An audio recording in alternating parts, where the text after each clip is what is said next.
ꯍꯩꯖꯥꯡ ꯃꯍꯤꯁꯤꯅ ꯁꯤꯒ ꯍꯩꯗꯔꯅꯤꯕ ꯖꯣꯔꯣ ꯖꯣꯔꯣ ꯖꯣꯔꯣ ꯖꯣꯔꯣ ꯂꯥꯎꯅ ꯑꯗꯨꯒꯩꯗꯤ ꯍꯧꯔꯅꯤꯕ kit kit ꯌꯥꯎ ꯕꯨꯔꯨ ꯕꯨꯔꯨ ꯕꯨꯔꯨ ꯕꯨꯔꯨ ꯍꯥꯏꯅ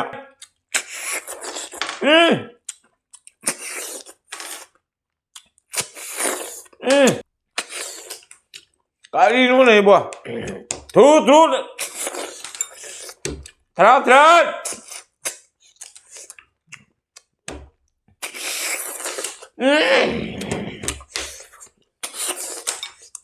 लोरेबा महा दीद let's go baby look at it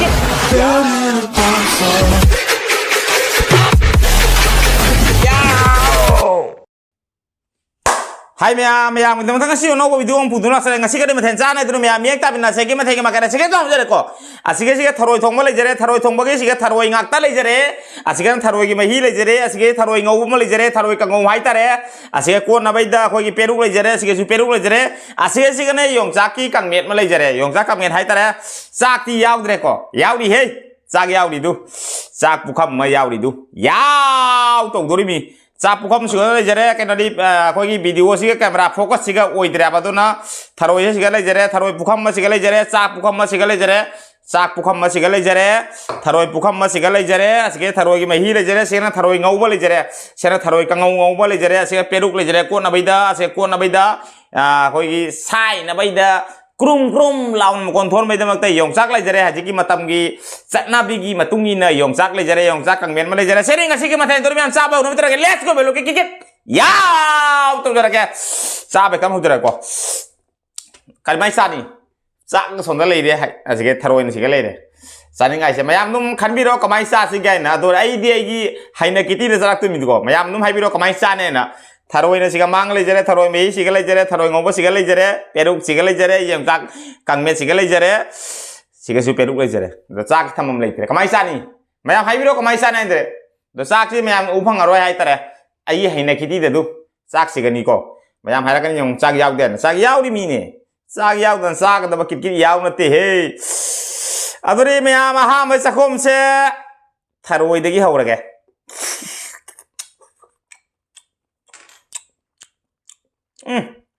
Haware हे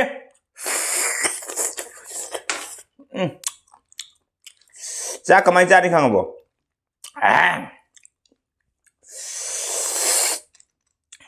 असे थरोय म्याम से सोन थरोय म ता खरे ताबा थरोय म त देम थादे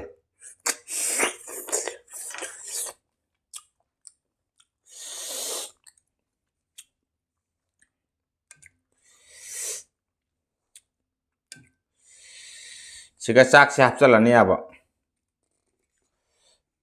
अदुगैदी हैजांग महीसिन सिगा हैदरनी अब जोरो जोरो जोरो जोरो लाउना अदुगैदी हौरने अब किट किट याव बुरु बुरु बुरु बुरु आइना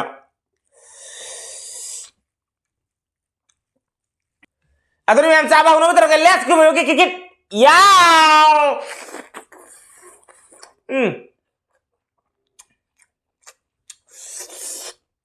Ahora.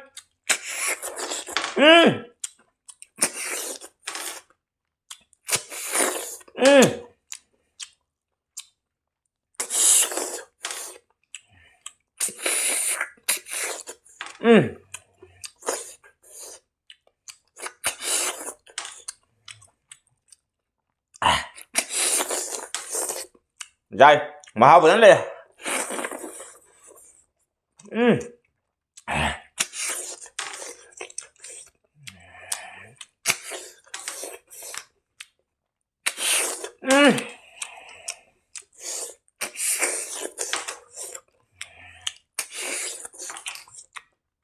Kari gua nữa Tharoy ngau buni sen adu tilau managa sorry tilau ga kari pata ga tharoy ga tharoy photo ngau ba tharen tharoy chongman sen tharoy ngau buni tharoy ngau lo ka kam tang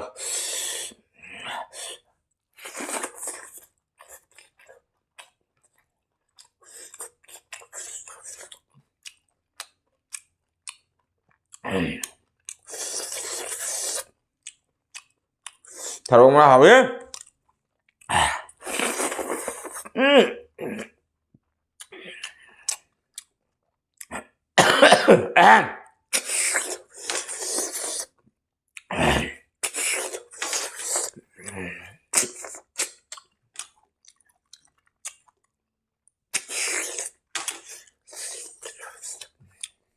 hào đấy phải thế này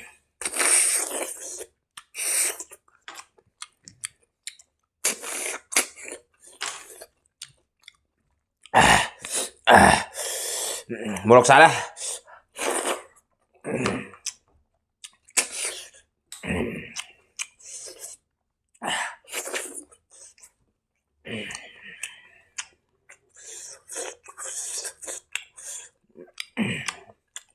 phải hào cái thường rồi đấy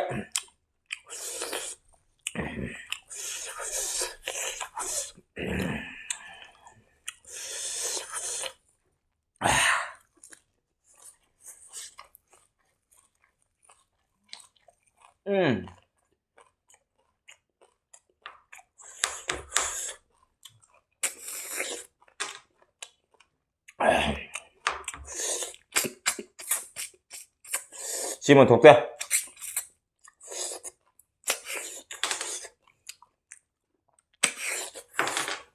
cái ai thấy ăn đều bu thà rồi thuộc tập bậc cái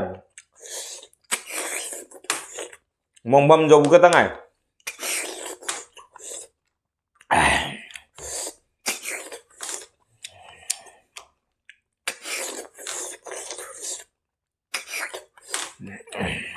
mày ăn rác mày làm thế nào ubi dia mau taruh aja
Yung rác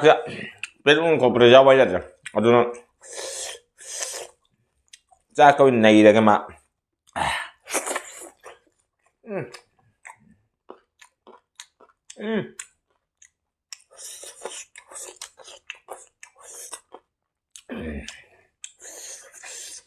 ngasih yung rác malum nhầm chào rồi đúng dùng đúng ồ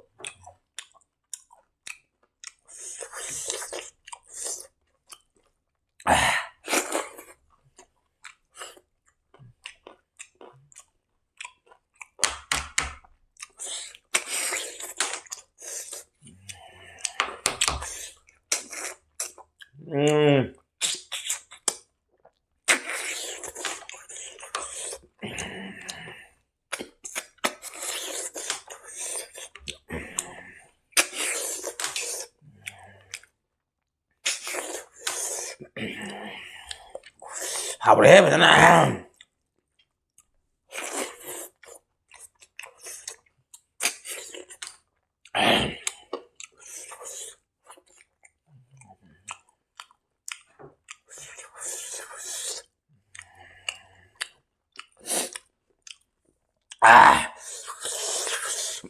một con sả đấy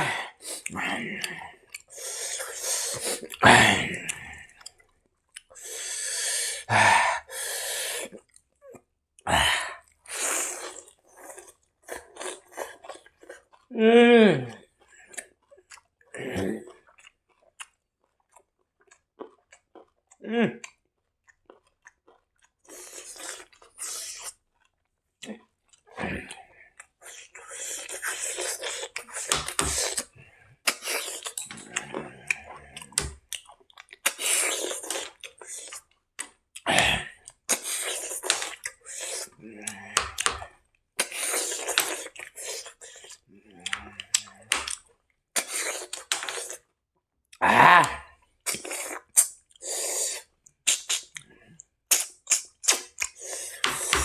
ฮ้ยนะ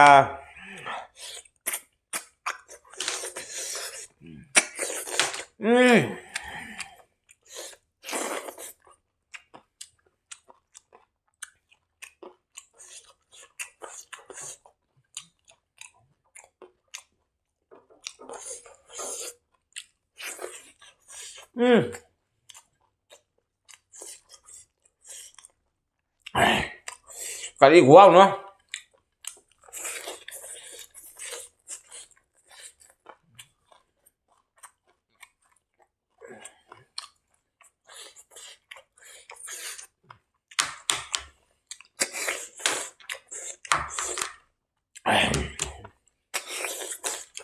hảo mấy cái số mà có tận là ba muốn rồi số gạo với sinh ra số hồn tới luôn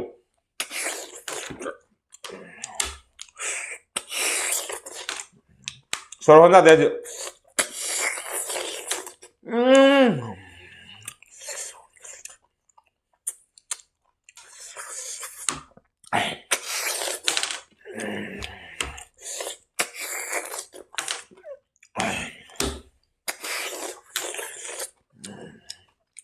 bukan menjadi truk ya đủ rồi ba thả rồi rau đi lôi chụp tôi mình lôi thật tôi mình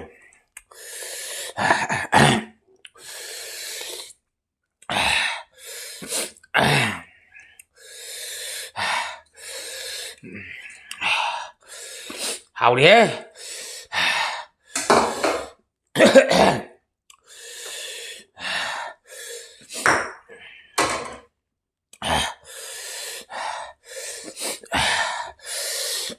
hào đi lấy trep quá ê hoàng à khai ra cái súng rau nó hoàng à bây giờ này đi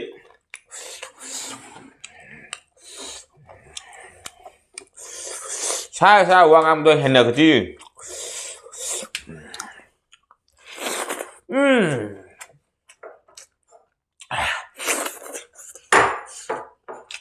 hả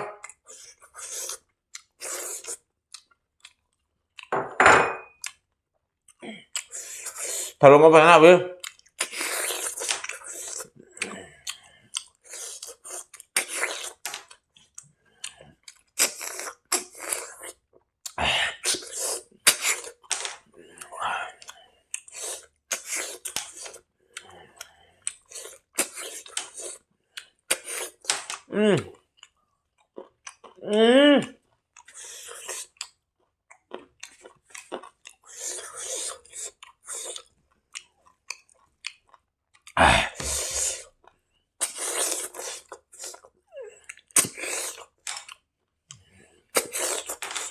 mi kau body khara lap khare bo isai sor hom khara pamui hỏng mấy như nè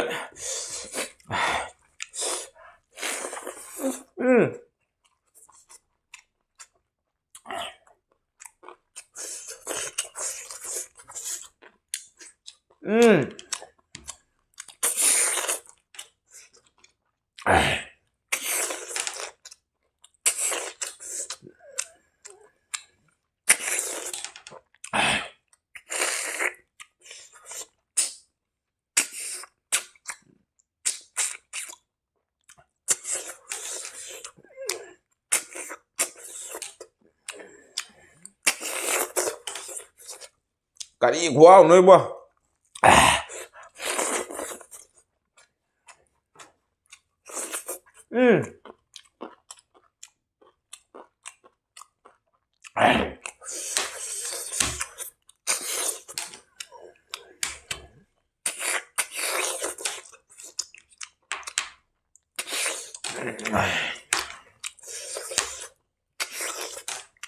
Padahal awak ngasih tahu siapa jual lebih mah doa. Jual itu aja ya,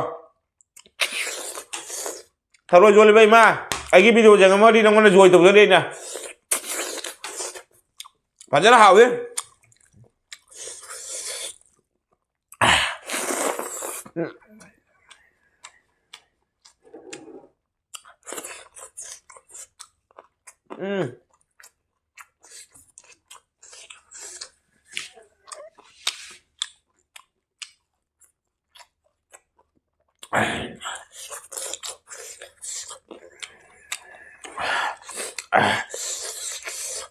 dùng ra hết lùa ra.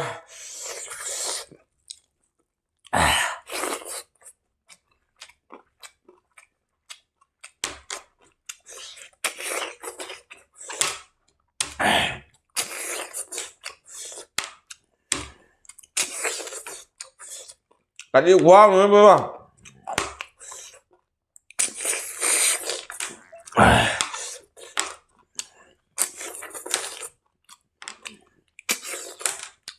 Showroom में पामु ऐसे lower बारिन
cái đi luôn này bùa thu thu thật thật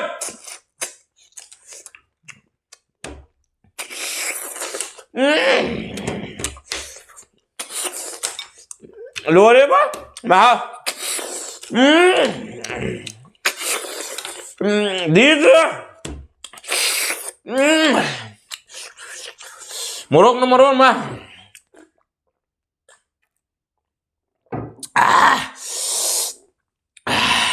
hào cũng nomor one mày bọc cà đi luôn đi bùa thà đuôi phải thân hào lên cái gì vậy bùa rồi lấy bay ma rồi tụi ra đi he ai video chẳng mà cái đi bùa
เอาละ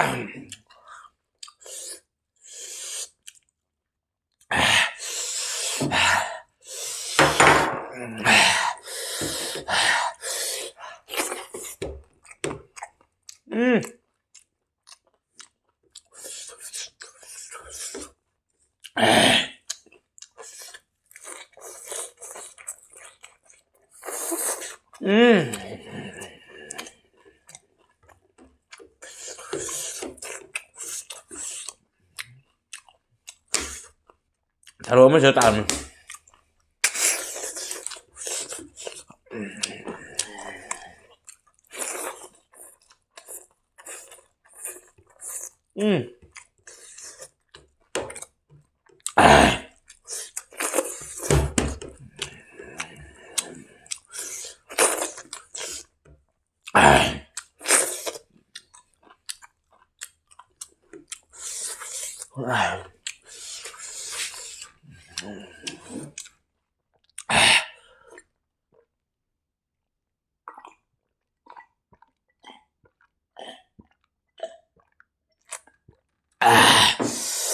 Lama. Howdy, hey. Ngasih gua video na tuh. Kereng. Lo na kereng. Tuh. Hajar howdy murah gua jam sare. Taruh aja masing tiiro. Tuh.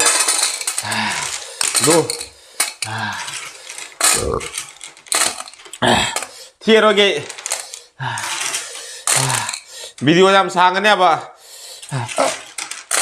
Tuh.